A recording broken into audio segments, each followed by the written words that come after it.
2. Good afternoon, everybody, and welcome to this, our second sunset safari from the Mara Triangle here in Kenya. Look over there, there are zebras, there are wildebeest, there are elephants too.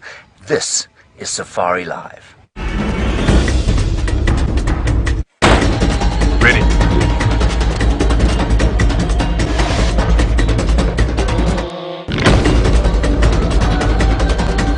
Standing by.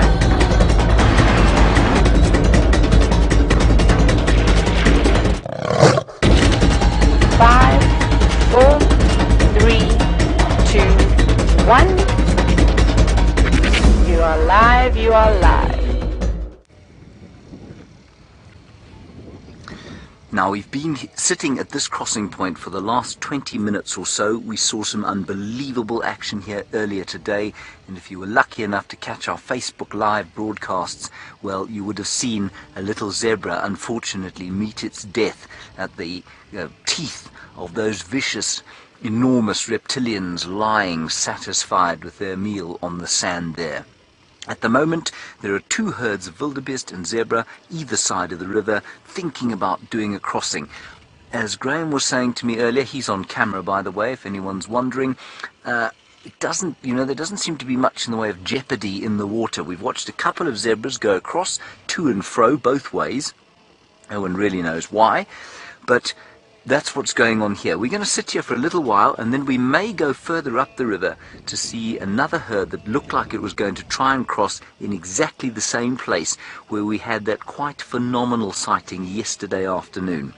My first time watching this kind of scene. Now, if you are missed yesterday, if you don't know what is going on here, where are we, how are we doing this, we're in the Mara Triangle.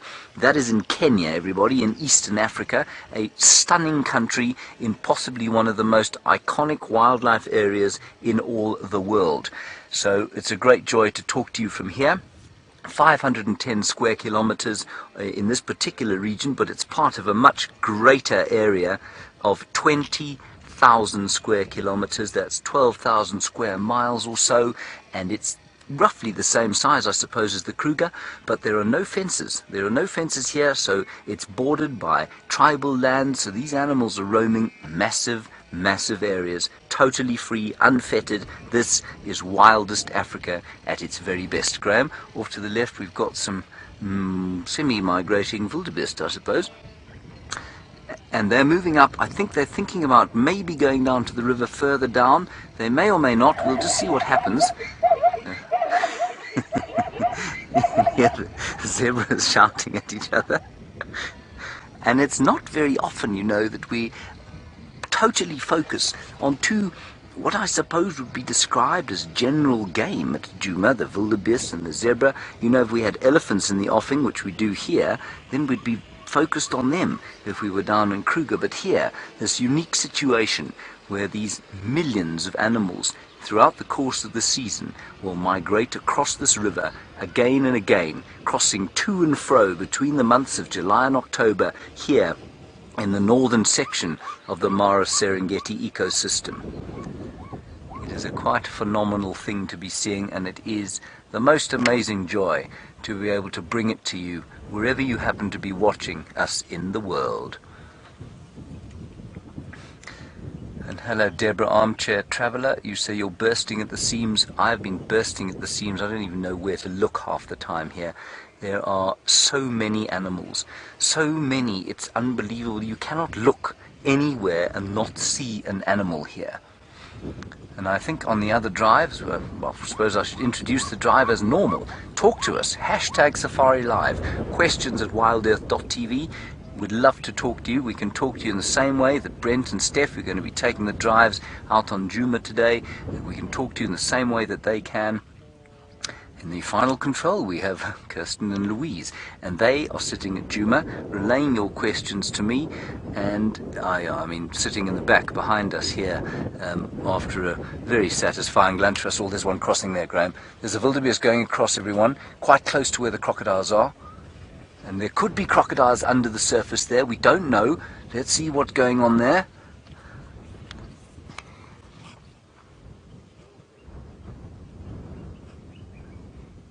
Hello, George. Thank you. I'll tell Graham that you are very pleased that he is learning the camera well.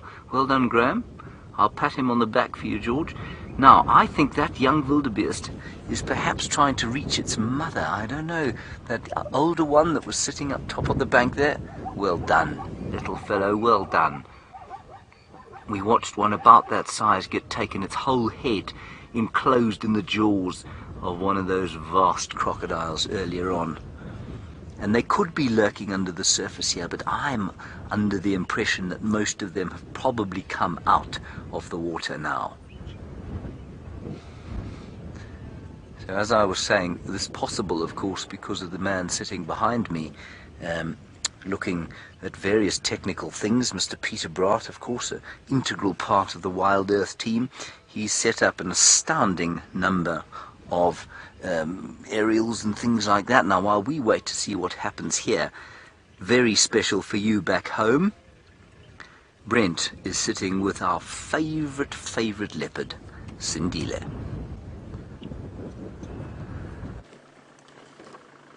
And there he is, lying in the shade near his kill, looking rather content with that very cute pink nose of his. So welcome to the Sabi Sands. Isn't this incredible? We're jumping from the Masai Mara and the Great Migration. Sorry, I forgot my sunglasses on my head there. From the Great Migration, crossing the Mara River to the middle of South Africa in the Sabi Sands Game Reserve, where we're sitting with possibly one of the most fascinating young leopards, who's got probably the most unique leopard story I've ever come across in my time in the bush, the young Sindile. Now, if we do have any new viewers out there, this is live. We're looking at this young male leopard live, and you might notice looks like he's got a bump on his noggin. That is a tracking collar. This leopard, as I said, has had one of the most interesting stories. He was born to a female leopard who holds territory just to the west of us. Her name is Shadow, and she's historically not a very good mother. And what happened is, while he was left alone, while she was out hunting, and fortunately a couple of dogs made their way into the reserve from outside, and he caught one of them. And we were there when it happened. We saw it happen, and it was quite a shock. And we then chased him out of the tree to get him away from that dog. The dog was destroyed, and it turned out to be positive for rabies. So there was a lot of discussion. Now, traditionally, if a wild predator has bitten an animal that has tested positive for rabies, it is destroyed on sight, because it is a massive risk to the rest of the animals out there. So, for the first time that I've ever heard of, he was darted, taken into quarantine, where he was given anti-rabies injections, and he was out of the bush for about 8 months, and at a very important time in a young leopard's life, when he was about a year old. And then he was re-released back into the Sabi Sands. And that was quite a while ago, and he's been doing really well. He's picked up another nickname, which is the Wanderer, which is not uncommon for a male leopard of his age. He's probably close on 2 years old now. And he now basically flits between different male leopard territories, trying to avoid confrontations, but he's been hunting well. A lot of people were very worried that he wasn't going to know how to hunt when he came out of quarantine. Now, a very simple thing with all the big cats, even if they've been hand-reared by humans, all you need to do is let them go in the bush, and if they get hungry, they remember how to hunt. Those are instinctive things that are so ingrained in these predators that it is not something that needs to be taught. But this is the most amazing story. And of course, many of our regular Safari Live viewers really love this leopard. And Valeria says, I really love this Cindile, such a special boy. So quite aptly, his name Cindile means the survivor. And he has lived up to that name over and over again. Now, if you want to ask any questions about young Sindile, and if I might have missed a bit of his history or something you'd like to know a little bit more in depth, please feel free to send me an email to questions@WildEarthTV or use the hashtag SafariLive on Twitter. So you can't see it at the moment, but behind me he's got an adult female impala kill, so he's sitting pretty, so to speak, at the moment. Nice full belly. And there we go, you can see the tracking collar a bit more clearly now. And it might look a little bit uncomfortable, but as you can see, it's not hampering him. He managed to catch a big impala. Oh, no, half a yawn. Was a big yawn coming? There it comes. Oh, beautiful. Look at those canines. But while we sit here with the very contented-looking young Sindile, let's go say good afternoon to Stef.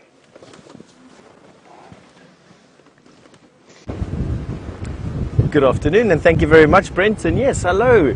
And you finally come through to my car after all the exciting things that have been going on. It's Stef Winterboer, and on camera today we have VM. There we go. Quick as a flash. And what we're looking for this afternoon, initially at least anyway, are some elephant. We had a young guide with us this morning, Adam, and he found some elephant in this very area, and I want to come back and see exactly who and which elephant it was. We had that elephant without the tip to her trunk with us the other day. I can't remember exactly how many days it was ago now. They all blur into one, really. But I'm wondering if it isn't her, and I'm wondering if she'd join up with another herd. They do this time of the year. You find when herd sizes get to about 12 elephant or so here, they will split. The two oldest cows, which will be related with one another, will split across, or split down the middle really, and take half and half.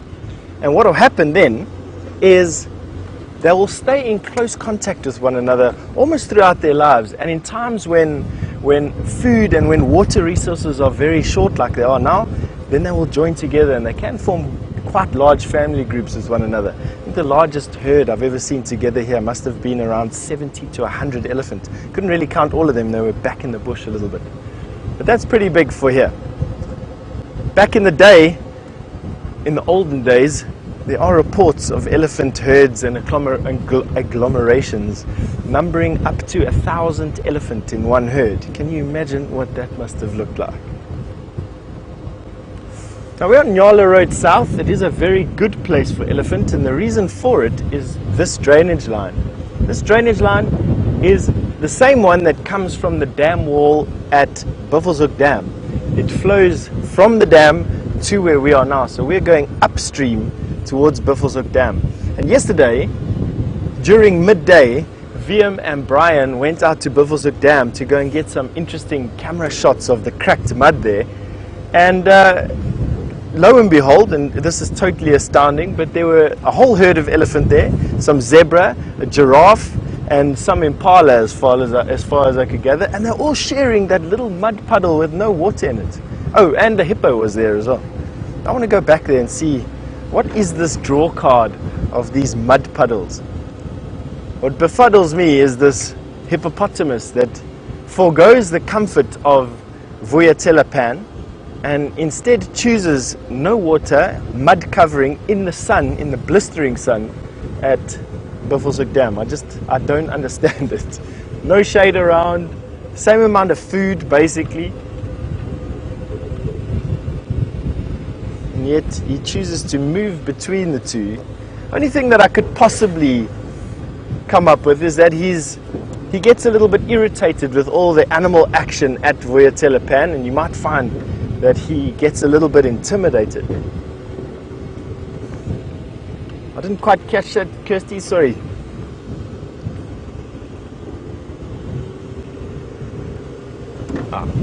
Sorry.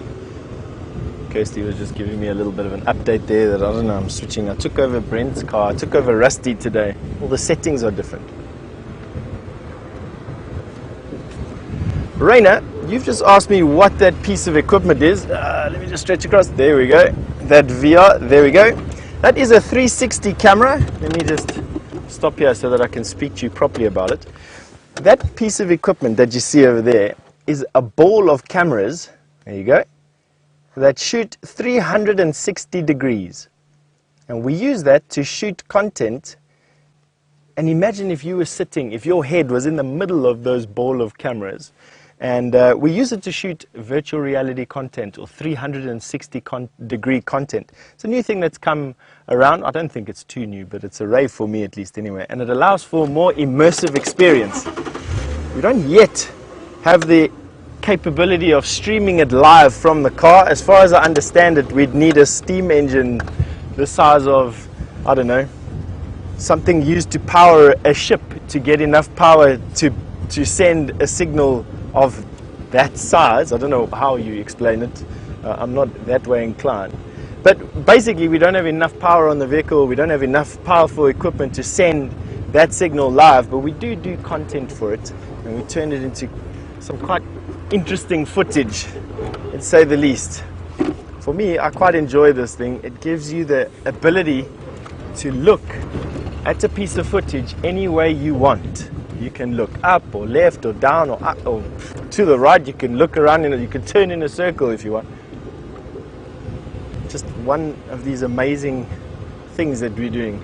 And not to take any power away from that little machine, but just as amazing as it is seeing and having James Henry as a feed for you today, all the way from the Mara Triangle in Kenya, 4 countries away.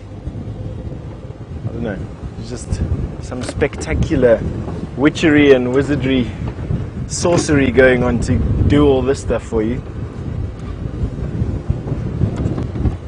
And only set to get better. Alright, we've got some elephant tracks on the road now. The Ellies, the tracks are going in this direction, which is good.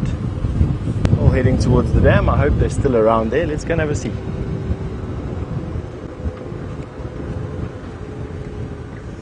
Lady Macbeth, you've commented that you think that Voyatella gets lots of attention. It absolutely does. And the reason for that is because it's really the only water in this particular area. So animals that are in this area will go down to Voyatella. There's a warthog there, running away from us as usual. Let's see if we can get... There, he's just standing. There you go. That is a warthog. See those tusks? Let's see. Because it has tusks under its eyes, you can see the tusk under, oh, not the tusk, excuse me, that wart under its eye. And it had another one by its tusks. You can just see the silhouette by its beard when he turns his head to the right. There we go. You can just see that silhouette. There are 2 tusks there. And that means that this is a male. This is a boar. Females only have the tusks under their eyes. I mean, excuse me, what am I trying to say here? Only have the warts under their eyes.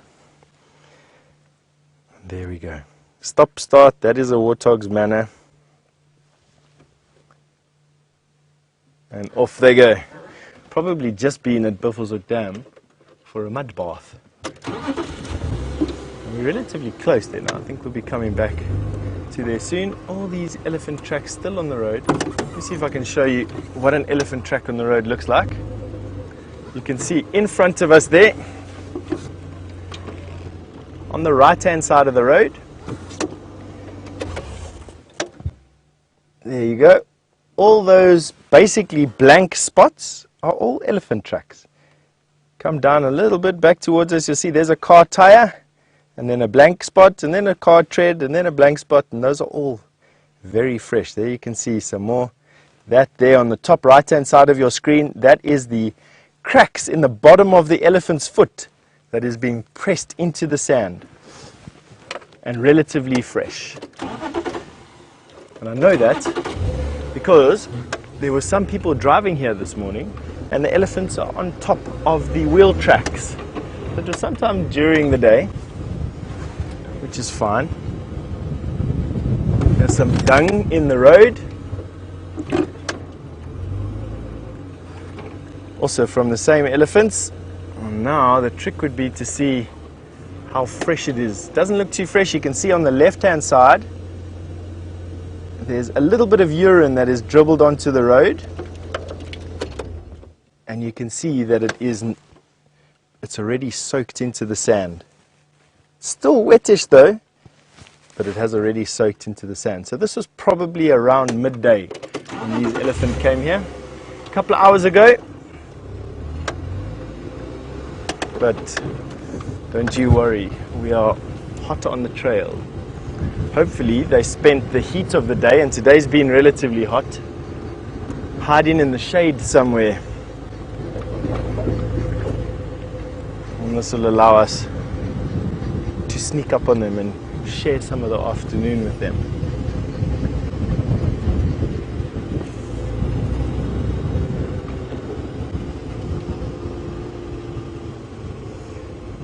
Don't forget, if you have a question or a comment, you're welcome to send either through to the email questions@wildearth.tv or the hashtag Safari Live on Twitter, and we will try and answer your questions as quickly as we can and as many as we can. Alright, we might go through a little bit of a signal dip here. There's a little bit of a signal black hole here, but it won't be for too long.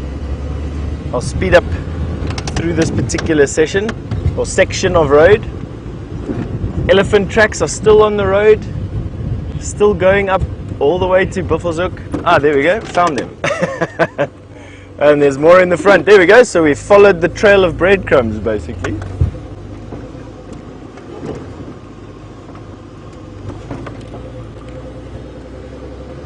Alright, so I'm glad that we managed to catch up there. Vanessa, thanks. You just said I mustn't eat any elephant dung this time. It didn't do anything too bad to me the first time round, Vanessa. I'm not quite sure I'd like to do it on a daily basis, to be quite honest with you. I may pull that out one day again. Keep it in my box of tricks. See if we can catch up with these Ellie. There was one standing just here right now, and I don't know where he's disappeared to. He may be hiding behind this termite mound. There we go. He is hiding behind this termite mound. You can see that ears up, head cocked to our side. That is so typical of an elephant that's just a little bit annoyed. It's these subtle body postures. You can see swinging the ears from side to side to listen to me. The ear hole lies on the forward piece of their ear. There where I'm zooming in. There we go. That's the ear hole right there. Punch zoom of this camera, just phenomenal. I've forgotten how awesome it is actually after using one of our older cameras for the first part of this week. Let's go forward a little bit more. So these elephants have not got to Buffelshoek Dam just yet. They've been pretty much standing around here then for the whole afternoon. Look at that, head out, head up, ears out, and now she or he, I can't remember which one it is, I haven't actually looked, it looks like a young male. That is so typical of an elephant that is alert. Now, facing the potential threat, that would be us, was walking away and now turned, is facing us. See, column-like legs, using the trunk. We'll see now if that's just displacement behavior. Quite often what they'll do is they play with vegetation with their fingers, or excuse me, with the fingers at the end of their trunk. No, leaves in the mouth, so that definitely isn't displacement behavior where they're just playing as almost a subversion. This elephant is feeding, so not too upset with us, just was putting on a bit of a show. And that makes me more inclined to believe that it's a young male. Very difficult from this particular angle to see what it is. Usually you use the forehead, but this elephant seems to have an angular forehead in this profile. You see that? It seems to have that angle, although it is quite rounded as well. So I'm undecided as to whether this is a male or a female elephant. Those tusks, there's that trunk. Just one of the most amazing appendages. He's got those two fingers at the end now tightly closed. Something is inside there. VM just doing a fantastic job at keeping all the moving bits in your screen. And that elephant there disappears behind the vegetation, making it quite tough for us to get inside there. Let's go forward a little bit. See if we can get another view. What I might actually do, oh no, there's lots of elephant here. This entire valley here is full of it. Go forward and see if we can get a slightly different view of a different elephant. I can just see elephant everywhere. If I was walking through this particular block of bush, I'd turn around and walk in the opposite direction as quick as I could. Here we've got some elephant that are still standing in a tamboti thicket. And that is a very typical place for elephant to use during the midday heat for a couple of reasons. Tamboti thickets are dense with foliage and offer a very deep shade. Secondly, them playing with the tamboti leaves, rubbing the branches, pushing at the trees, lets the trees exude a sap. And that sap is a natural insect repellent. And so little annoying flies and these absolutely annoying mupani bees or sweat bees are reduced significantly by this tamboti sap that leaks out onto the boughs and onto the branches. This elephant also just retreating into the shade there, becoming almost invisible, to be quite honest. You have a look at that. Not much between us and that elephant, and yet from this angle behind those 4 or 5 branches, unless they flap their ears like that. Contrary to popular belief, an elephant flapping their ears is not a sign of aggression. That is that elephant just cooling down. Flapping the ears creates a draft. The draft goes down the flanks of the elephant, and it also cools down the surface of the leaves, of the ears. I don't know where my brain is at today. Cools down the surface of the ears, and that will then in turn cool the blood that's pumped into them, cooling the core temperature down of the elephant. But on that note, we are going to send you 4,000 kilometers away to James, who was on the banks of the Mara River.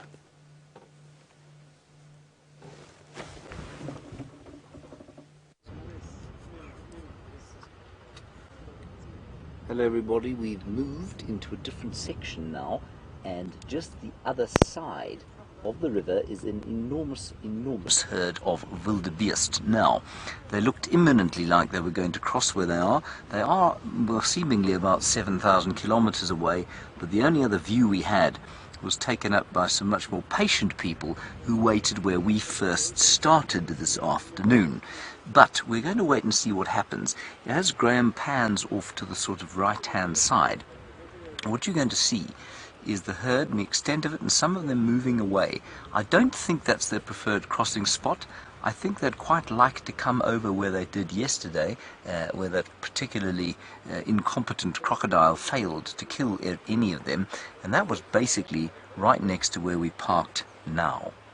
So we'll see what happens. They do tend to be very much affected by where the vehicles are parked. So if they look like they're going to cross in a particular place, the vehicles park, and then they're unlikely to do they're unlikely to try and get past the cars. And so, yeah, there's no question the number of vehicles here is having an effect, but I've been quite impressed with how sensitive people have been about not blocking them when they are actually on the move. So we'll see what happens here. I think we're learning as we go along here, and it seems to be that the main aim here is to be as patient as possible, and that your patience will then be rewarded. Hello Donna, you say, what is the score? Crocs 3, zebras -1, wildebeest 3, hippos -1. Donna, it really is difficult to say. Like I say, we're completely inexperienced. We watched what can only be described as a lackadaisical and fairly effort-free fat galumphing crocodile here last week, at least yesterday, making very poor attempt to catch wildebeest, and we thought maybe it was more difficult than it looked on all the documentaries. Then today, well, there's a zebra coming across here, Graham. You won't be able to get him, but he's going to pop out over here. It's swimming. Yes, indeed, swimming. Yes, not walking on the water. Swimming. And sorry, everybody. Graham, for a second there, thought that we had found the zebra's answer to the Messiah, and that they were going to walk across the water. Here we go, and we've got a crocodile about to devour one of the zebras behind where we can't see it. And Charlie, you say, Charlie, sorry, you say your heart is always in your mouth when you watch these crossings. Yes, mine too. It is absolutely astounding. It is completely like running a gauntlet, especially.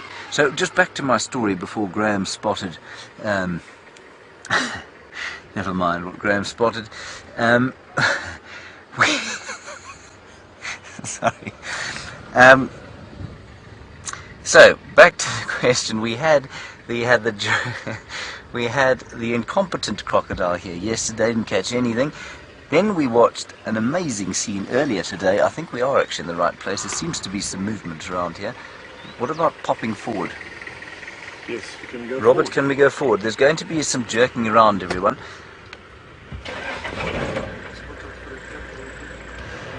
Paul, you want to know if gnu's cross the river in the night time? I'm not actually sure, to be honest. We were wondering about that. It would seem to be a particularly silly thing for them to do. This is not good. But, yeah, we're going to have to go back. Sorry, Robert. Thank you very much. Yeah, they are swimming there. I don't suppose we can get a view there. Right, while we try and get a view, everyone. Yeah, everyone is now racing around to where we are. Yes, good one, Robert. Good one. Get in there. You can see you need to have the driving skills of Lewis Hamilton here. Oh, well, no, this is... Okay, right. We're going to go back to Brent and Sindile for now. Let's find out what's going on here. We'll try and get into a decent position. I've got it sort of... Well, we got it now. There's a huge crocodile there.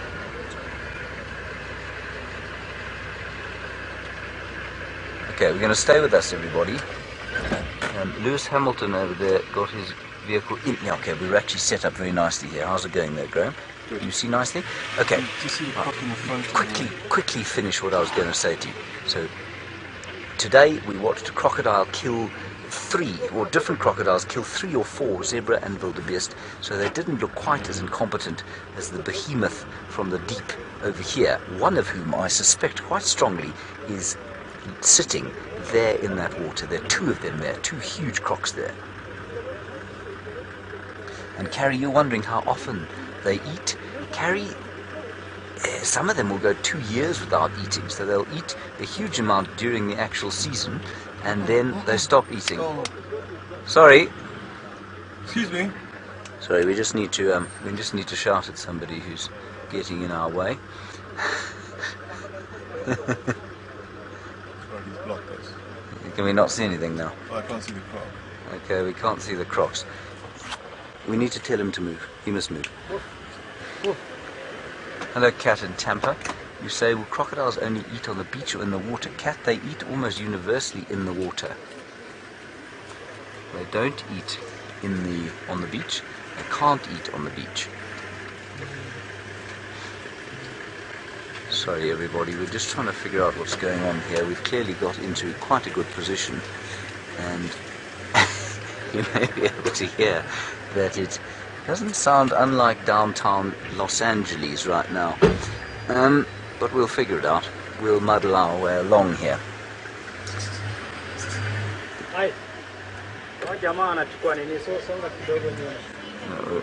Now that fellow is being shouted at by our guide. Hello, P. Hart. You want to know what speed the river travels? Well, we think the river travels probably... it's a gently flowing river. There are a couple of rapids here. I mean, I don't know meters per second how fast it's moving, but I think it's probably, I don't know, maybe moving at about 3 or 4 meters a second. It's not very fast.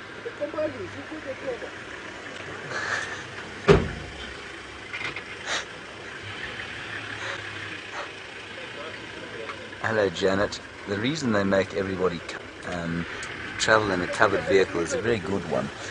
It's because basically one hesitates to use the term free-for-all, but it is certainly the term that comes to mind first.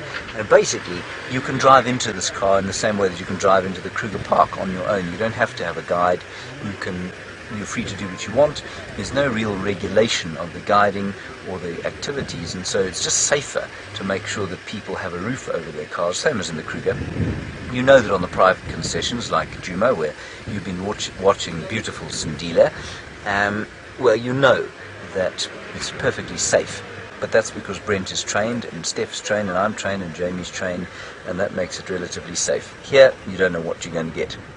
Let's go back to Sindile.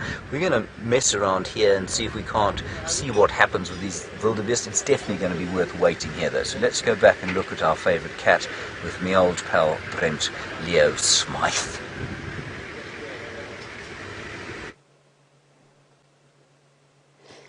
So we can just see, I'm almost hoping that a basileer or tawny eagle arrives so we can see him sprint up the tree to defend his kill.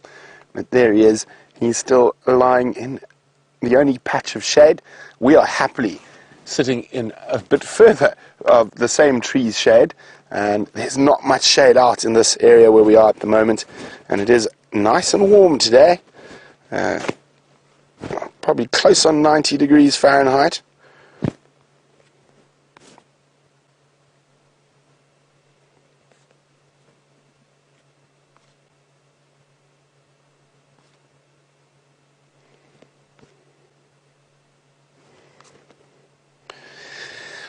George, you are 100% correct. George was wondering, isn't Cindile the only cub of shadows to survive to adulthood? George, you are spot on. We don't know what's happening with her current cub at the moment. It hasn't been seen in a while. Hopefully, it's going to be the second, because I thought she was an absolutely stunning young leopard. But only time will tell whether that other cub of Shadow's has made it to adulthood.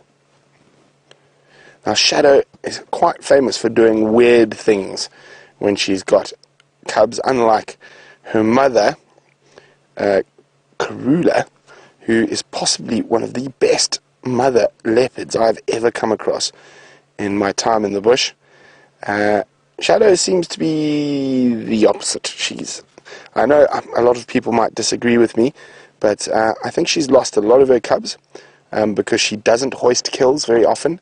It could be because she's such a small leopard, but her mom is also a small leopard, so that those cubs are often encountered by hyenas on the ground, and they're not quick enough sometimes to get away. And while she's got cubs, she starts mating and doing other strange things. As I said, Shadow is an interesting one. You never know quite what you're going to get.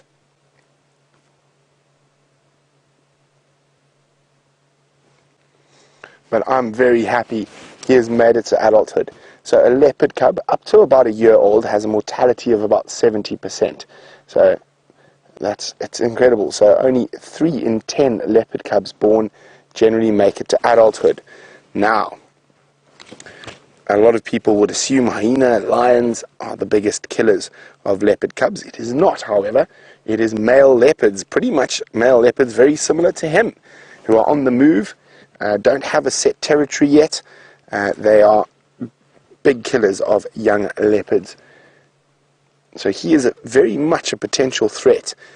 If Shadow hasn't lost that other cub, he is a huge threat to that cub. Now, we're right on the periphery of Shadow's territory. We have actually seen her in this area quite a few times. The first time I ever saw her live and on foot was probably 50 meters from here. And he's enjoying that shade at the moment, snoozing away. Now, of course, we speak a lot in generalizations when we talk about what kills leopards, what happens. Of course, we can only really say for sure about the ones we know, and I'm 100% certain that, I've seen in spending time with animals, they have the ability to surprise you and do something completely unexpected at any time. Now, Jennifer says, I think he's dreaming. Well, I'm not so sure, Jennifer. I haven't seen any twitchy mouth or twitchy paws. And I'm watching his ears quite carefully, and he's still listening around.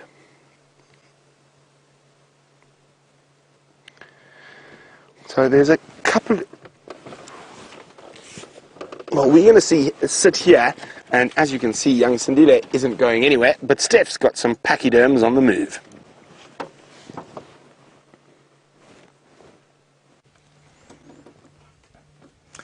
We found indeed the majority of the herd, but just I want you to have a look at this big female that's at the back here.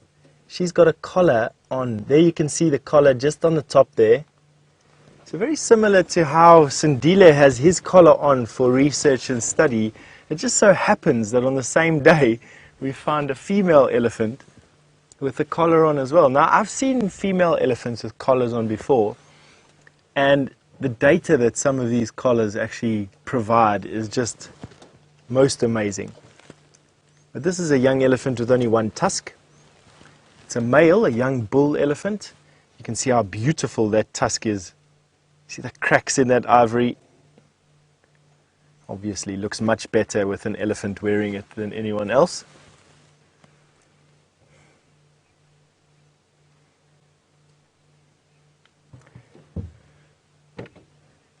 Debbie, all the way from Vancouver in Canada, you've asked me, with more Ellies coming out of the Kruger, are we more cautious? Am I more cautious? Absolutely. Debbie, I'm more cautious with elephant all the time, whether I know the elephant or not, or whether I know they're being habituated or not. Elephant, they are, in my opinion, the scariest animals out here, and to be treated with much caution all the time. You can see this young bull wants to come and say hello. He is not feeding. He changed course to come and stand here right by us. He's probably no more than 3 yards or so from the front of my vehicle. He's not showing any aggression whatsoever. He wants to just investigate. He's just a youngster with a little bit too much energy. Hello, boy. There he goes. He's now going to think better of it and move off. Thank you very much. Much heavier than even this vehicle. He's probably about 6,000 pounds already. At least 1,000 pounds heavier, or 2,000 pounds heavier at least than this vehicle is even. Quite capable of pushing us around if he so chooses. You can see that spine moving underneath his skin. Have a look at that. Can't quite see his pelvis, but you can see his spine moving there. That ridge a little bit too prominent. And that is because of the drought that we're having. Pickings are slim to non-existent, I'll be honest with you. And I feel sorry for these guys. They've got at least another 60 days or so before we start seeing any meaningful vegetation growth. But just look at how many elephant are here. Easily 20 elephant. Which for me means that there's been 2 or 3, possibly even 4 groups. From when we saw the first elephant to here is approximately a mile, and they spread out over a mile, and I must say easily 30 elephant, 40 elephant. Have you? Yeah. Easily 40 elephant, which is not uncommon for this time of the year, but and awesome. Let me just leave it at that. I quite enjoy seeing all these elephants. Just look, wherever you look, there's just a grey bump. Very, very nice. See if we can get a little bit closer to these young bulls. Quite often these young bulls at the back end of these herds allow you to get a little bit closer, and that's because they're about as inquisitive of us as we are of them. They haven't learned the caution. This one has now moved off, unfortunately, so what's happening is it's just allowing us a view of these young males busy destroying this peltiforum, or African weeping wattle.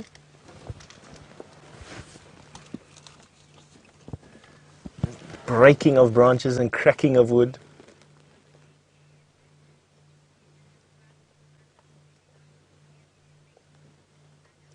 Adam, you've made an observation on that elephant with the one tusk. Would he be less likely to fight and therefore to mate with only one tusk? You know, Adam, I'm actually going to say yes. He is less likely to mate. And the reason for that is because even if he's a supremely large elephant, he'd have to be massive, enormous, all these other big words that we like to describe, because he's at a distinct disadvantage when fighting. Elephant fight with their foreheads and their tusks. And the stronger elephant, the one that it can exert the most dominance over another, is the one that the females will choose to mate with them.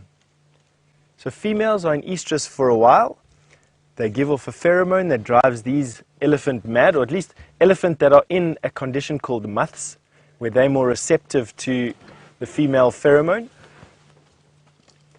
Males of equal size and stature will combat with one another, and the more dominant one will be the victor. It's not to say that he will never sire a baby. Quite often, elephant herds are left unattended by the really big bulls. By the time the female elephant cow ovulates, the biggest bull that is in that herd will get the chance to mate with her. That is just how it works.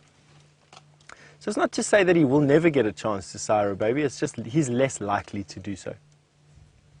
Yes, they're just trees swaying in the distance. That is awesome. And talking about trees swaying in the breeze, there is a tree with Brent that's got a cat in it, I think, if he's in the tree, or at least his food is in the tree, his dinner.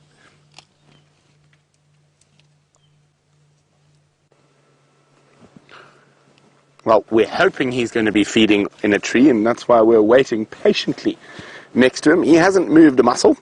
He's still snoozing under a big, well, not a big, it's actually a very small torchwood or greenthorn, but it is some of the only available shade in this area. There's not a lot of shade in this area, as you can see, and even the kill is in a tree. He probably wouldn't be his first choice, but I think he might have decided it was safer to get it up and out of the way of any potential other predators. So not a great place to feed, especially on a hot day like today, and it certainly feels like summer might be on the way.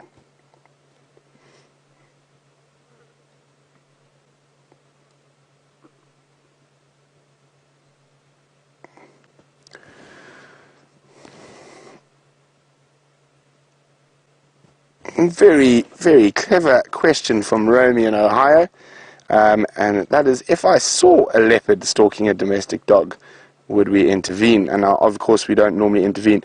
I most certainly would intervene in that case. We definitely don't want another Sindile scenario.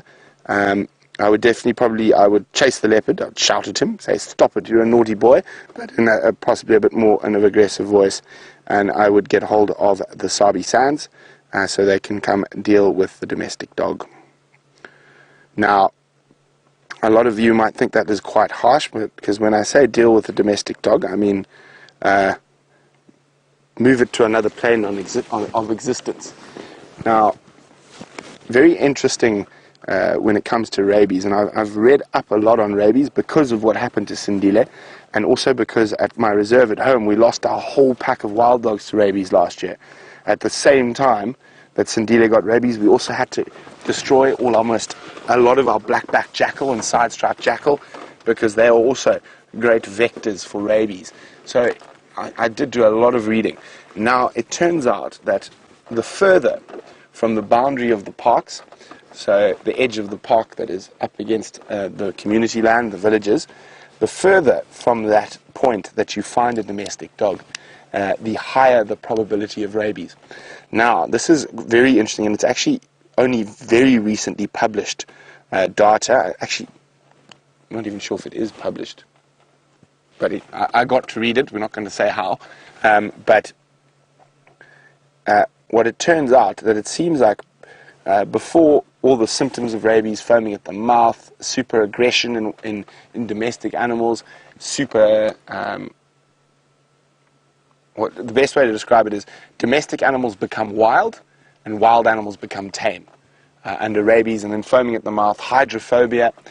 Those are all quite late signs of rabies. And one of the first ones, and this is all from this new information, it's actually all from the Sabi sands, this data. And so it turns out that probably the first sign of rabies in an animal is disorientation. So that dog doesn't know where home is, so it keeps going further and further away from home. So generally, if we're going to find any domestic dog here, there's a very high likelihood of it having rabies. So unfortunately, that poses a huge threat not only to wonderful leopards like Sindile, but to the lions, the hyenas, the jackals, the mongoose, and even the antelope. Less likely, but still a possibility. And those animals need to be destroyed immediately. Now, you have to be very careful when you destroy a dog or any animal that's suspected of having rabies. But rabies is mostly in the brain and in the saliva. So if you do destroy it, you have to make sure you don't compromise any of those areas. They don't open them up. And the dog that Sindile actually caught, I bagged. So you'll be very careful. Gloves, 2 plastic bags, put it in the bag, and it's immediately sent off to Onderstepoort, which is the sort of head veterinary area in South Africa, attached to the University of Pretoria. And it is tested, and being an area where we have a country with a lot of rural areas and game reserves and farms, and something like rabies and a rabies outbreak is a very big, dangerous thing out here. So that thing, within 48 hours, you generally got a result from Onderstepoort, whether that is positive or not. So it is a very interesting thing. Now, Jamie, who's a new viewer, a big welcome to you, Jamie. And so nice to have you with the beautiful Sindile, who is panting away. So Jamie would like to know, is rabies common here? It goes through phases. It's like a lot of diseases out in the wild. Sometimes there could be certain populations of animals that are vectors for it, so they can carry without being affected. And in southern Africa, the creatures that are known vectors for rabies are bats.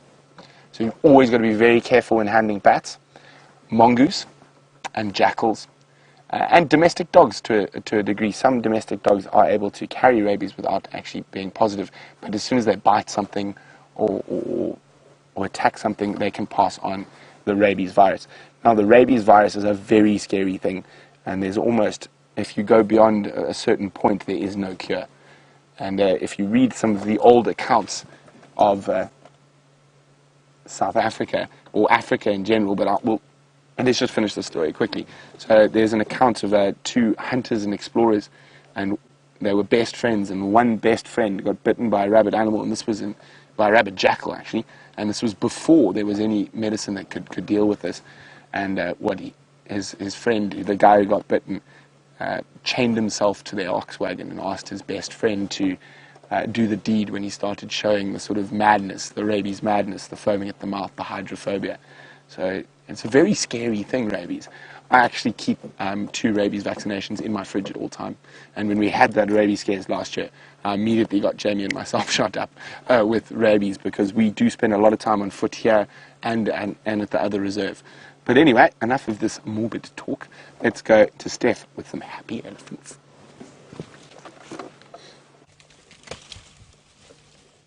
We have just been surrounded by elephant. We've got dust and bark busy blowing all over us at the moment. And the reason for that is that, unbeknownst to me, I parked in the middle of this variable combretum thicket, and these elephant have just moved into this thicket and are now debranching trees to get at sticks big enough to put into their mouth, to literally just eat the bark off of the sticks. That's all they want, is just the bark. You can see that elephant just through there, just busy with the last bit of stick. And the trunk snaking around for branches. This elephant literally is 2 yards in front of our car. She pushed down this tree and the branches flicked over us. Let's see what she does now. You can see an elephant with a bit of stick in her mouth. You can see how it comes out debarked.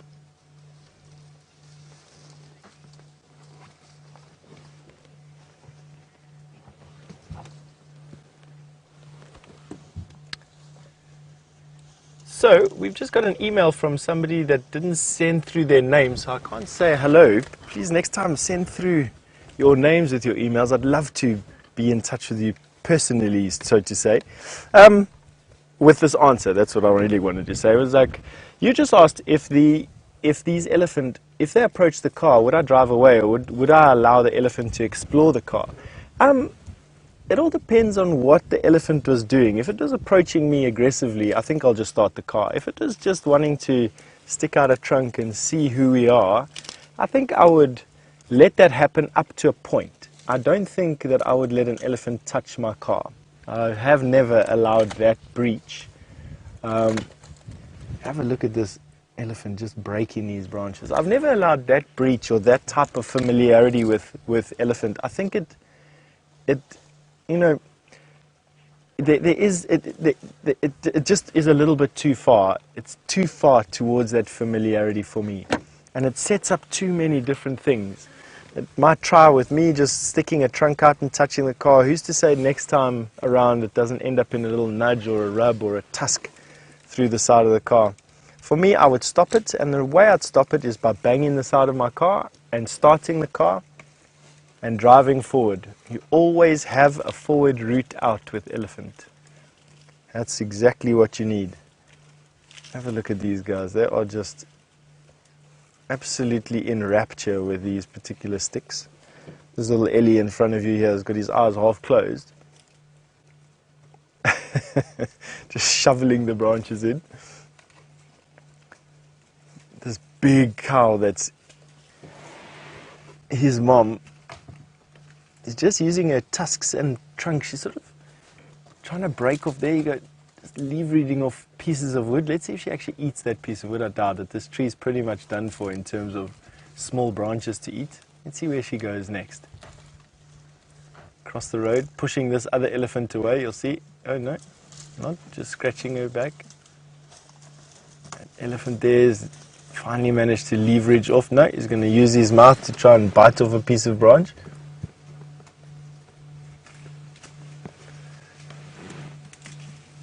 He hasn't quite got the strength or the leverage needed to break that particular branch, and now trying to use his mouth. It's a young bull elephant. Doesn't quite have the experience. You see, just chewed off a little bit of the bark, couldn't break the stick off. Just chewed off the bark, but not, without breaking the stick. No, again, try again. Attempt number 2. Shame. Leaving bits and pieces of bark. Just have a look at that. No, still not.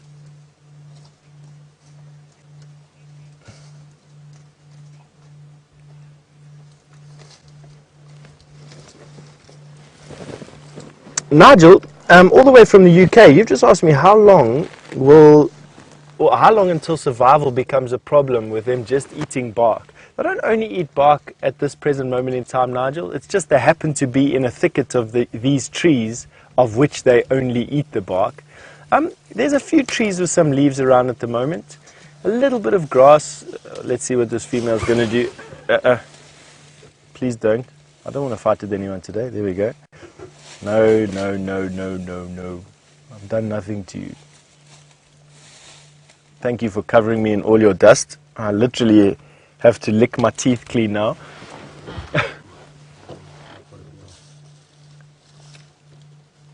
All right. Lovely, hey? So, Nigel, they don't only eat the bark, they're also eating a few leaves. I must be honest with you, I don't think that they can go much past the next 60 days or so, just looking at the condition of the bush. The nice thing is that spring is around the corner. Around about the 1st or so of September to about the 15th of September, quite often we have a short little rain burst, and that generally heralds the budding of trees. And I'm hoping that with the increased nutrients in the branches going to these leaves, these budding leaves, that these elephants will pick up a bit of condition. The reality is that they won't start picking up weight until the grass is thick and lush, and that will probably only happen in about November, late November, December, if the rains come when we expect in mid-October. So there's a few more months of hardship, but if there's anything an elephant is, and that is adaptable and hardy. They are incredible creatures, able to live in deep forests and even to the very edge of sand deserts. Highly, highly adaptable, highly survivable animals, these. So not a crisis just yet, is what I'm trying to say.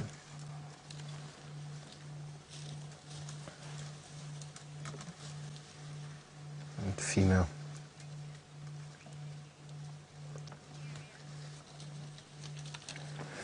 Corey, all the way from New York, you've just asked me, is this area that we're in part of the Kruger National Park? Yes, it is. We're in what's called the Greater Kruger National Park, which is made up of the Kruger National Park, a state-owned entity or state-owned forest or state-owned reserve, plus privately owned land adjacent to it, but with no boundaries between them. So the animals are free to roam wherever they like. We're in a privately owned portion of this Greater Kruger National Park. It's actually a collection of privately owned portions called the Sabi Sand Game Reserve. And inside the Sabi Sand Game Reserve is a piece of land called Djuma, and that is exactly where we are at the moment. Is Djuma Private Game Reserve inside the Sabi Sand Private Game Reserve, adjacent to the Kruger National Park, and in the Greater Kruger National Park Reserve or Biosphere. This is elephant just using a trunk. There we go. Branch is proving difficult to break. She's having to use a bit of force to get it. Oh, there she goes. The entire branch. Okay. Just coppiced this tree. Most trees develop these long stems and leaves a couple of yards off the ground, a couple of meters off the ground, for a simple reason, and that is literally so that their leaves don't get browsed as much by these animals. And only really the biggest trees are resilient to being eaten by elephant, but even then elephant will push them over and debark them. Ooh, have a look at that. Isn't that just beautiful? You can see the juices staining the tusk.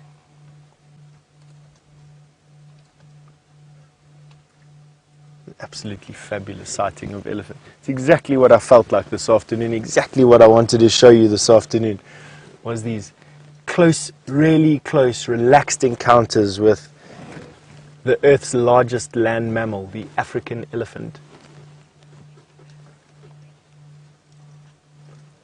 All right, and another one of Earth's largest spectacles is this Mara crossing that we have James Henry at the moment. We're going to send you that 4,000 kilometers over to there in a blink of an eye.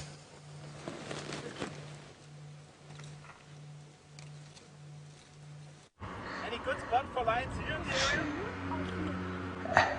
Hello everybody, we're just interacting with a wonderful family in this most outlandish vehicle behind us. We've moved because the wildebeest decided to turn around. Now what I'm going to ask my expert cameraman to do is pan to the side there and show you the snaking line of thousands of wildebeests now making their way away from the river. This is the next crossing along, so they're basically heading along this way. And you can see perhaps that they are all faced towards this way, and they may sort of turn down towards us here. They may just carry on the way they're going. This river winds 1,000 different ways as it cuts its way in a basically northwest to southeasterly direction across. It sort of bisects this Kenyan section of the Mara Serengeti ecosystem. Sorry, hang on, I'm being tapped on the bottom by Kelvin. Yes? Yes, flicking is not going to help me. What can you see? Lion. Okay, there apparently are lions the other side. Thank you, Kelvin.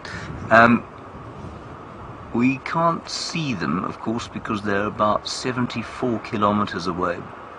Graham, can you see the... Yes, it's up.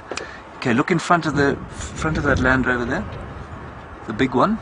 Big Land Rover. The big one, and you can see a lion. Hang on a second, everyone. You got it? Okay, Graham's got it, everybody. There's a lion. That is our first live Mara lion. It seems... Where's it gone? It's gone to sleep. Behind the car. Now, it's unlikely they're going to try and hunt a wildebeest at this time of the day. It's not impossible, of course, because their colour is perfect for this kind of terrain. But that massive herd that we've been looking at, I don't think is going to cross the river.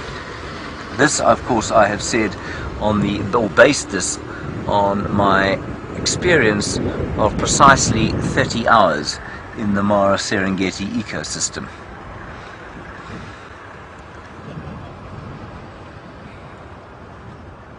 And then the other thing we need to show you here is a massive crocodile.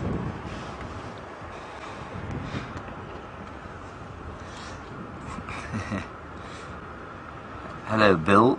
You say, if I wanted to cross the river, which I inescapably don't, and I was a wildebeest, where would I want to be? The front, the middle, or the back of the herd? I would inescapably want to be at the back, at least in the middle of the herd.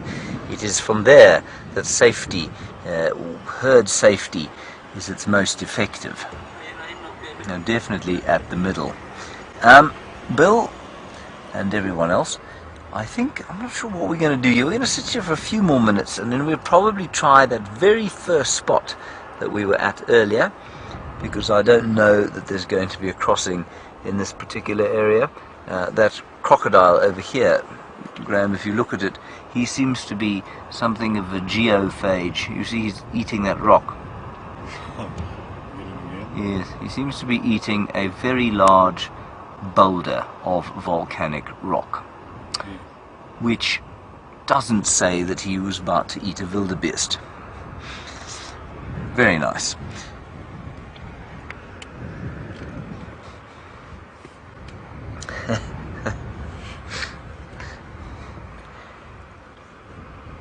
All the way from Greece, an amazing comment. Hello, Beth. You say you discovered the stream yesterday. Beth, yesterday was the best possible day to discover the stream, because the first time we've managed to broadcast live from Kenya. Of course, you've met Brent and Stef down in South Africa. I'm in Kenya for now. We will do another week of these shows at the end of September. But yeah, what a great time to join us, and so good that you can join us, and especially thank you for telling us where you're from. It's always nice to know where in the world you happen to be from. And there you are in Greece. What we're going to do now is we're going to probably show you, we're not going to move, we're going to show you, my expert cameraman is just going to show you the roof rack. He's not really, actually. What he wants to show you is a giant herd of animals that most of you will never have seen before. They are called topi, and a topi is basically a Sabi, and I think they're absolutely astonishing. They've got these chestnut colored legs with deep, almost navy blue patches on the back hind quarter as opposed to the front hind quarter, and then they're a liver chestnut color, gorgeous liver chestnut color, and there are apparently about 200,000 of these fellows knocking about these parts. They migrate a little bit with the wildebeest, but not a huge amount. And some of them stay here, and some don't. And Joey in Australia, you want to know if there are any hartebeest or if there are any eland. Eland we have seen quite a few of. There are quite large herds apparently in various parts of this area. And you want to know about hartebeest. There's something called a Coke's hartebeest that is found here. We haven't seen one. They're not common apparently. So yes, while they are here, we certainly haven't seen one. And I have been looking, of course, because I haven't ever seen one.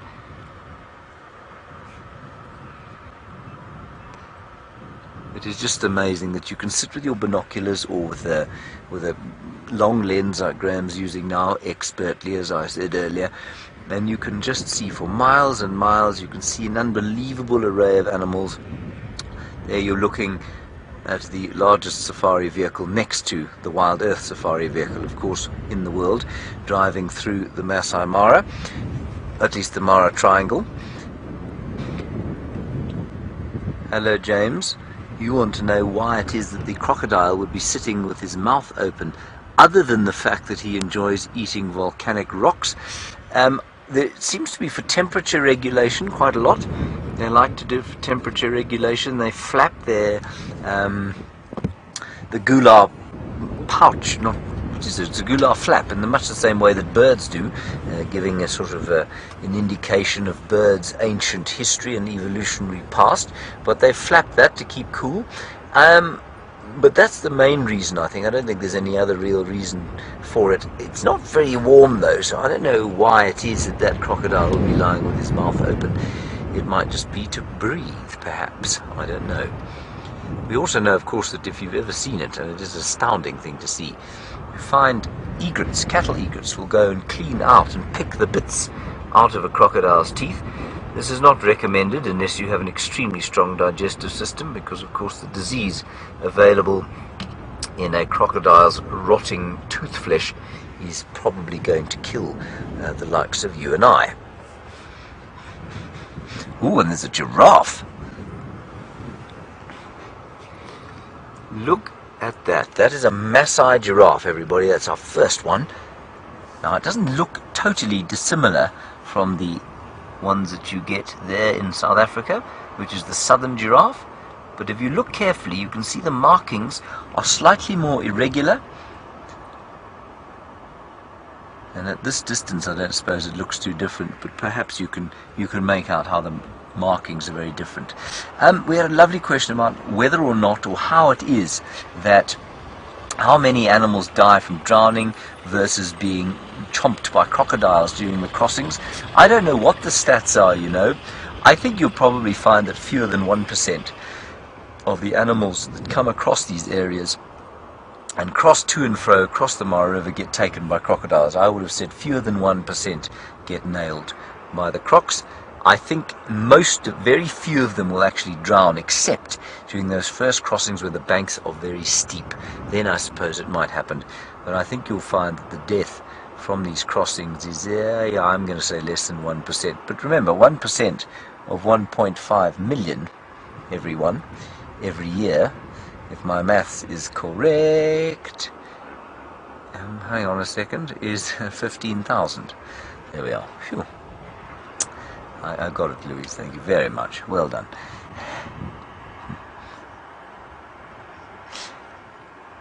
Erica, you want to know if there's a limit to how many vehicles there are on a sighting at any one time.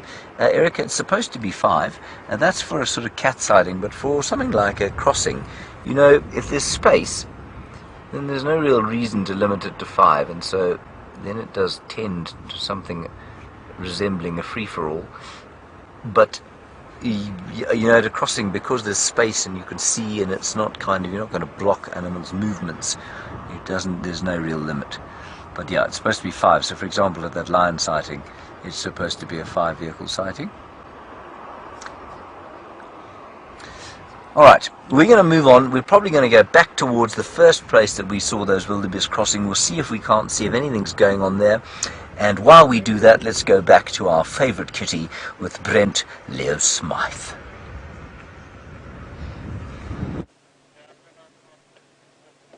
So there we go. He hasn't moved an inch, but I'm really waiting for him to climb up the tree. And I'm quite sure as the afternoon cools down, we're going to get that chance. Now, isn't this incredible? I just did a little bit of maths while you guys were with James in the Masai Mara. Now, you have just leapt instantaneously from a live safari in Kenya. That is exactly 2,623 kilometers from where we are sitting here in the Sabi Sands. It actually literally blows my mind. Now, terrible at maths, but I'll try to work that out in miles.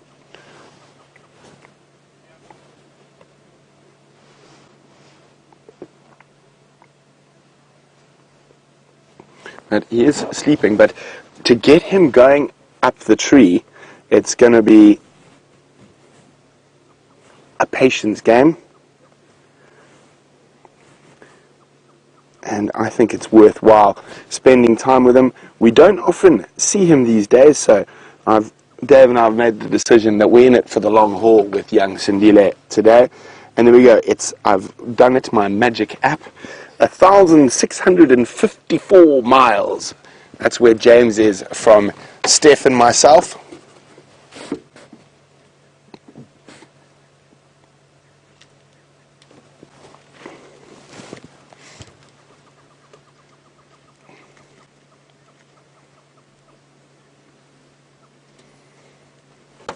Laura is wondering, do we recognize Cindile without his collar on? I think we would, Laura. We have spent a lot of time with him when he was younger, and he has a very distinct 3-3 spot pattern, if my memory is correct. Should be 3-3. Well, if he looks this way, I'll get a picture and we can double check. I'm pretty certain it was 3-3.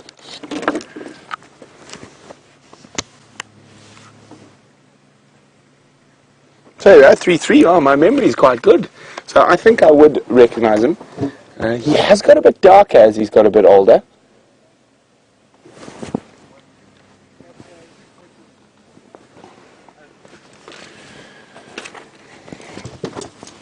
Chris Rogue is wondering where we are. We are in the block between Aubrey's Road and Sandy Patch, very close to Vuyatela access. Now Herbie actually tracked him from Arathusa all the way here. So I gave Herbie a big hug after drive to say thank you for finding him for us.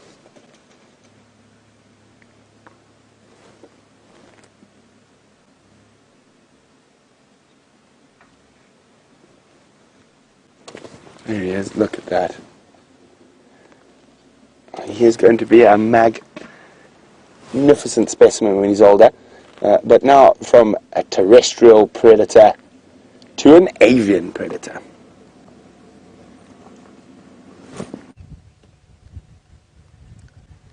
Such a typical pose of the brown snake eagle. And he's just such a regal eagle, if I can say that. Sounds a bit weird, but it's exactly what I feel. They got that very upright posture, big round head, and the most sulfur yellow eye you've ever seen. Let's see if he or she decides to grace us with a stare in our direction. As the name would suggest, the brown snake eagle, they do hunt for snakes. Here we go. Have a look at that eye. Yep. Nice. Bands under the wings, diagnostic of these eagles in flight, soaring from treetop to treetop, scanning the roads for signs of snakes, which they whip up. And what they do is they have unfeathered legs, and they land on the road close to the snake, and then what they do is they stab out with their legs using their wings as a type of shield. So they'll move their wings, which distracts the snake, and as the snake looks at the wing, they bash into the leg and they kill the snake with swift kicks and crushing force of the claws. And that's what they eat, snakes. They also take lizards and they'll take mice and things, but they're quite good at catching snakes. And I'm glad we got to see not only the bird sitting, but also the... Oh, Jesus, what was I doing over there? Today I am a Norman Nowhere with my brain. I'm not too sure where it's at. I'm scatterbrained today. And yeah, gave us the nice look of those eyes, those big yellow eyes.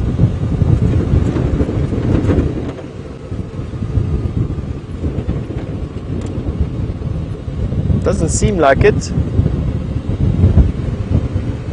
Alright, now we've just come to make a turn around the top here of Cheetah Cut Line. It's a bit windy here where we are, I must be honest with you. Blasting us where we're going. We're going to go back down the hill again to where we saw those elephants, and then we're going to make a circuit back to the dam. There's a herd of elephant that is approaching the dam, and I'm holding thumbs, I'm hoping that they grace us with the mud bath.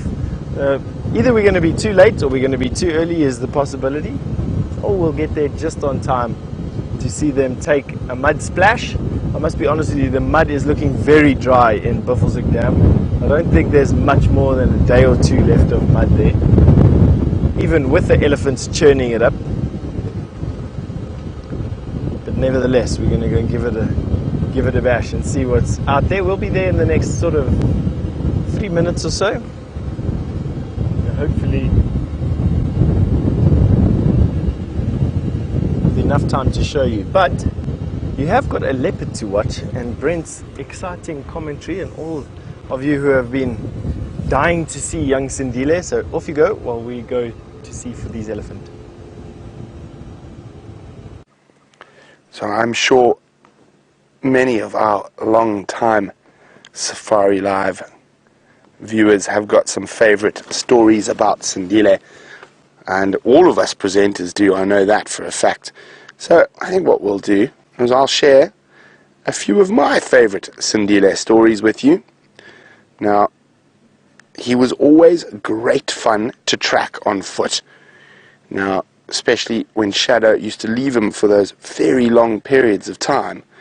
And I think he almost saw us as his company, his fun for the day as we would arrive to come look for him. And I think he's followed every single one of us back to the car on foot. He's done it to Jamie, he's done it to James, he's done it to me. And we were lucky enough to spend huge amounts of time with him when Shadow abandoned him that first time. And he was almost always around the end of Philemon's cut line. And I think one of my definite favorites was we had, who was it now? A director, whose name was Tara, and she came out on the back of the vehicle with us, and we do let final control out of the vehicle occasionally. Out onto the vehicles occasionally. And I said, well, Tara, do you want to come walk? Let's see if we can find him on foot. And off we went into the bush. And we didn't actually find him that time, but Tara did get covered in pepper ticks, and she vowed never to go walking again. Of course, that didn't last too long. The lure of seeing a big cat on foot was too much. And I think one of the funniest ones I've ever had with him was in that same area, and there were massive termite mounds around, and I was just walking around, going up to the top of the termite mound, seeing if I could see him, coming down, going to the next termite mound, and then I looked behind me and he was doing the same thing. He was literally going up the termite mound I'd just been up, smelling where I'd been, and then following me down to the next termite mound.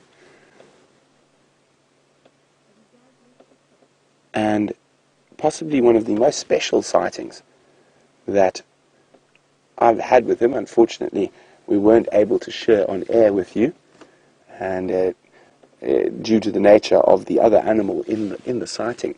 But I've had him when he was about 6 months old, stalking 2 male rhino for about an hour, sneaking up to them, getting within a meter of them, showing a bit of that playful side. Leopard cubs are so wonderful at.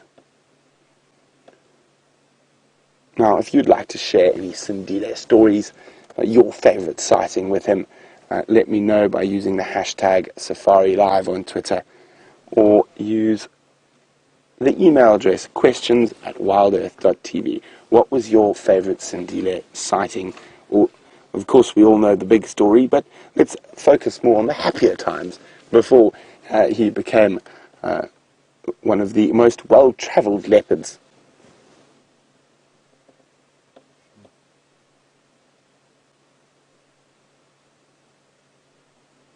Debbie Vancouver says her favourite Sindile story was when he stalked Jamie, and that day he stalked Jamie from about 100 metres from the car. He followed her all the way back to the vehicle, so all she had to do was jump into the driver's seat and go live with him lying about this distance away.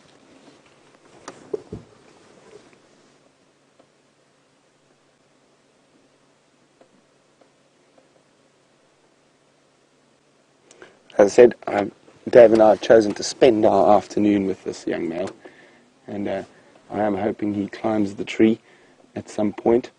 And it is so special. We haven't seen him or had good sightings of him for so long, and I definitely think, wow, we've got him, and we should maximize our time with him.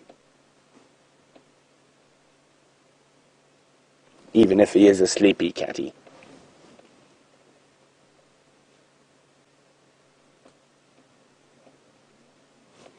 Now, Clarissa's wondering why those tracking collars have to be so big. Now, it's so the batteries, it's not actually any of the other stuff, it's the batteries that keep sending that signal. And it's not as constraining and uncomfortable as you would think. I mean, he doesn't look like he's an uncomfortable leopard at the moment. And of course, he's catching adult impala or sub-adult impala, so it's obviously not affecting his hunting powers. And unfortunately, he had to get this collar due to the nature that he went into quarantine, and they need to keep a track on him to see what happens. From a scientific point of view, it's really, really interesting, and there's not much data on these type of situations because this is a unique situation.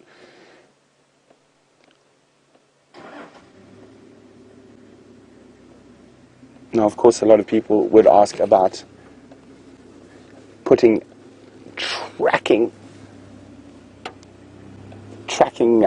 chips in him, and unfortunately those tracking chips have actually been shown to cause cancerous growth, and also their signal is not very good and it's very intermittent, and it's obviously a much more invasive operation because they actually have to cut and put that chip under his skin and then cut and remove that chip from under his skin as well. So this collar that has a timing device and that pressure sensor is a far better way of doing it.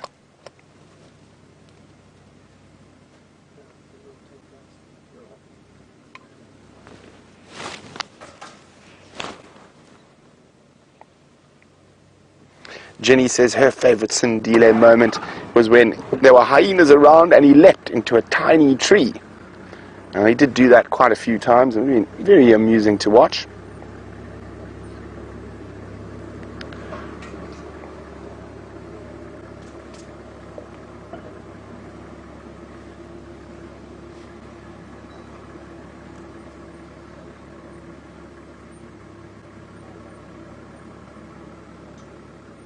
Well, and in Durban, I probably agree with you. It wasn't a happy scene, but definitely an incredibly fascinating scene. That moment when we first saw Cindile and Shadow together.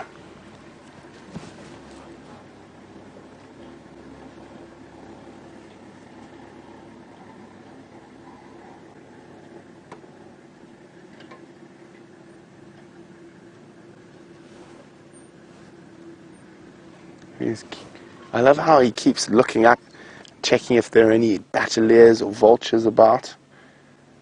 You can see he's hot, so he sits up from time to time.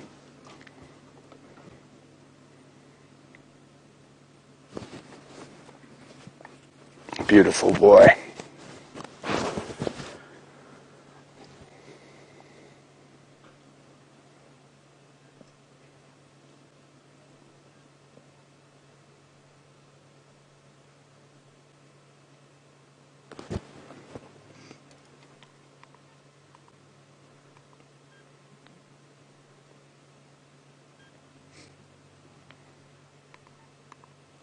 Now, as I say, we're going to play the patience game with young Cindile. While we do that, Stef has arrived at what is left of the Buffelshoek waterhole.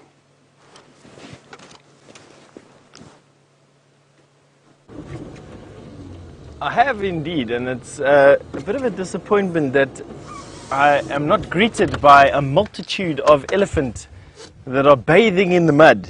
It's just desolate. That being said, I must be honest with you, this area is just peppered with elephant. There must easily be 50 or 60 elephant around Buffelshoek Dam. Not in it at the moment, but we have got a herd of elephant on the way. And I just want to sneak around the corner in a couple of seconds to see how far away from here they actually are. So, come along. We're going to go down on that little pathway there, Nyala Road South, and see exactly where they are. And hopefully by that gauge how long it's going to take them to get down here. I think it's going to be worthwhile the wait, at least anyway. See them use the last little bit of mud in Buffelshoek